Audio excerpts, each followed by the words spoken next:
course, as you know, the only thing left now is the big one with the cross-state rivals, Auburn. Auburn had a good year. Our kids had had a great year so far. All of our players were captains. Our seniors were captain for this particular day, and you can see them out there now.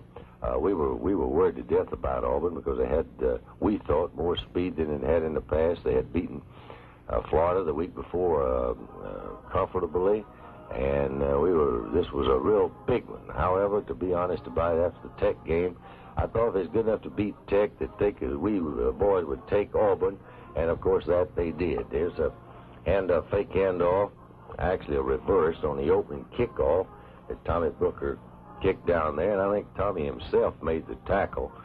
But our players played very well defensively, and a big fumble here. Big fumble caused by Charlie Pell, Leroy Jordan, and Jimmy Wilson. Is recovered by Jimmy Wilson, so Trammell's in business with his team and early in the game. Slot to the left, and here comes that Frocky running, and that's real fine running. Nice tackle by their defensive fullback. I believe that's Price. I don't normally try to identify the other team's players because I have enough trouble. I miss the Howers about half the time, but they all play well, so it really doesn't make a great deal of difference. Now, that was a trap play with Charlie Pell trapping and Billy Richardson carrying the ball that we hadn't run before. And actually, this play where Trammell picks up very valuable yardage here, that was not a call play. That play was between him and the men there on the line. He had a code that he gave him that play and picked up some valuable yardage. Now, we're using a cross motion, as you might see, the old-fashioned motion. Their defensive guard made a real fine play here on our trap.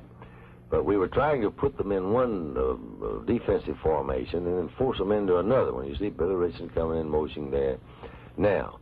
So Trammell on a roll-out pass here with Jimmy Sharp leading him. There's Charlie Pell making a block.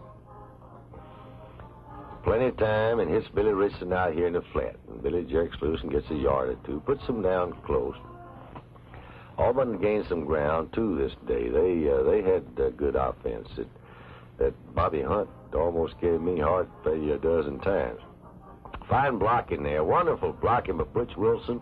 Real fine running by little Billy Richardson. Great running by Billy Richardson. Real fine blocking down there by Richard Williamson, too. But there was Billy Neighbors and Jimmy Sharp and Butch Wilson and Tommy Brooker really walled that thing off then with Mike Frocky blocking the end. Great catch by Tommy Brooker with that bullet pass that Pat gave him right in the right spot.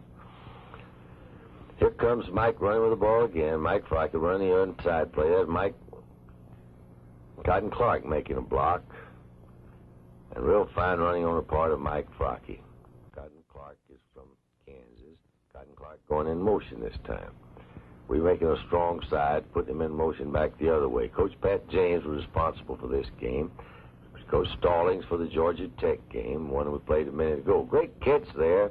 Real great catch by Billy Battle. Billy being the junior from Birmingham. Coach Bailey was responsible for the Mississippi State game. I don't know whether I mentioned that or not. Pat Trammell was trying to get it in there the sure way, so he takes it and goes behind Big Billy Neighbors for the score. Now we're trying for the field goal here with Ingham Caldwell holding and Timmy Davis kicking. And, of course, I think Timmy contributed greatly. It makes it 17-0 there all year because, if I recall correctly, he kicked some 9 out of 11. Bobby Hunt for Auburn is one of the most exciting quarterbacks I've ever seen. This is Cotton Clark running with a punt back here. Real fine running on the part of Cotton Clark. Cotton contributed a great deal. There's no doubt about that.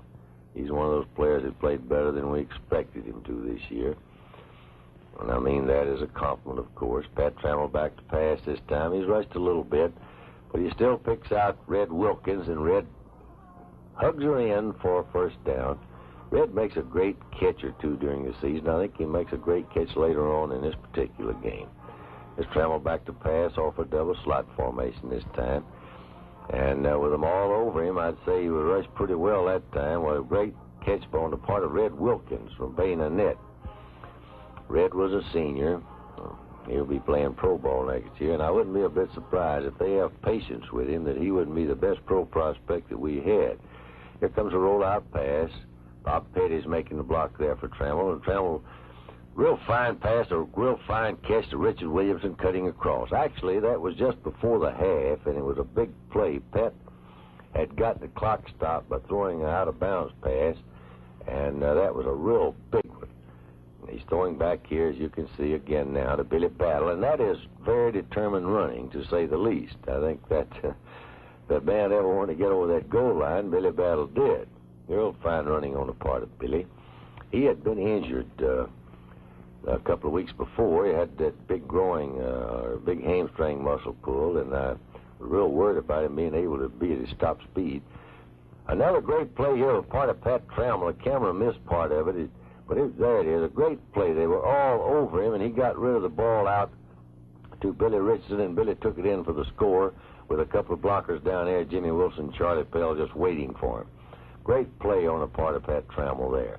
Here's Bobby Hunt, and I'll tell you, he can do some things. Ooh, that's a good block over by a couple of Auburn men, I tell you. Now, they put the ball down there in the shadows of the goal line, and actually when it happened, we only had 10 men on the field, not the play before, but... And here comes they're trying to score here, and Raymond Abruzzi, if I'm not mistaken, made 3 of the 4 tackles. Anyway, I thought it was a great display of determination on the part of the whole team there when they just flat wouldn't let them score. The team, first team wasn't in there at the time, but they wanted to keep them going over that goal line, and that line really buckled up and came across there then. And when you have Leroy Jordan and Darvin Holt back there behind the line and Raymond Abruzzi, and he gets close like that, it's real difficult to get in there. I think this is one of the highlights of the whole year, is the fact that they just didn't let him. Here's a great play here on the part of Tommy Brooker and Butch Wilson. Their quarterback completely fooled our line with a fake in there, but came out, but he didn't. Tommy Brooker got a hold of him, and Butch Wilson recovered and covered their receiver out there. And, of course, it was incomplete, and the final score was something that we will all always remember. Alabama 34 and Auburn nothing. And, of course, that wound up a wonderful season. According to this beautiful plaque I'm holding here, the Alabama football team was national champion in 1961. They went on to defeat the University of Arkansas in the Sugar Bowl 10-3. With my limited vocabulary, there's no way that I can adequately say how very proud that I am of the football team. Each and every one of them contributed greatly. I would have to say, however, that the seniors, possibly with their great leadership, had more to do with it than anyone else. I'm particularly proud of the seniors who came there 4 years ago when Alabama was at a low ebb in football, having won only 3 or 4 games in 3 years. They had enough confidence in themselves and their state university to come to the university. I'm proud and I'm grateful to their parents for making it possible for us to be associated with them. I want to thank our great coaching staff, our great assistants. I think that they're the most dedicated, hard-working, finest bunch of assistant coaches in the world. And with the leadership from the squad and the kind of a coaching that we had, well, of course, it made my job very, very easy. To the student body, the administration, Dr. Rose, the faculty, cheerleaders, the band, and everyone, all had a hand in it. And we want to also mention the fact that without the wonderful coverage and cooperation of the press, radio, and TV, this would not have been possible. See you next year.